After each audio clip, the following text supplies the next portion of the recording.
Everyone, so this is the summary of the poem Sonnet to Science by Edgar Allan Poe. So these are the important points.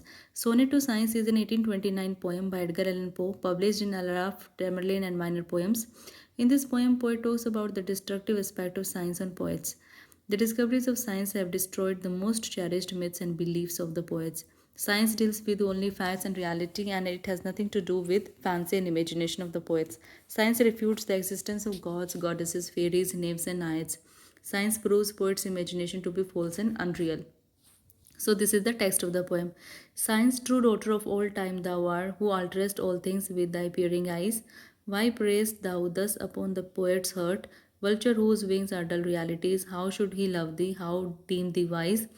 Who wouldst not leave him in his wandering to seek for treasure in the jeweled skies, albeit he soared with an undaunted wing? So, when the poem opens, poet calls science to be the true daughter of time because both time and science bring about change in the way we perceive things.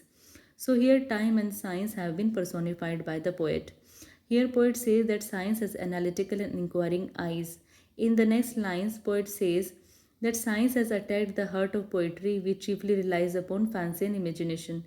He compares science with a vulture who is eating a poet's heart by probing dull realities. So, this vulture is soaring high, courageously in the sky to know the facts and realities of things.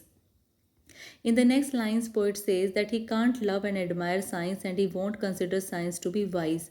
Science is not leaving the poet to be happy in his fancy and imagination, because science also seeks answers of the mystery of sky like the poet. Poet has explored his imagination by believing in the existence of fairies, gods, goddesses, and in various myths. But science has proved all of these myths to be false and deceptive by showing the reality to the people. Hast thou not dragged Diana from her car and driven the Hampdryad from the wood to seek a shelter in some happier star? Hast thou not torn the night from her flood, the elfin from the green grass, and from me the summer dream beneath the tamarind tree? So in these lines, poet says, although poets have believed in the existence of Roman goddess Diana on the moon, but science has shown moon to be lifeless and proves that moon is not a chariot of goddess Diana but a rock.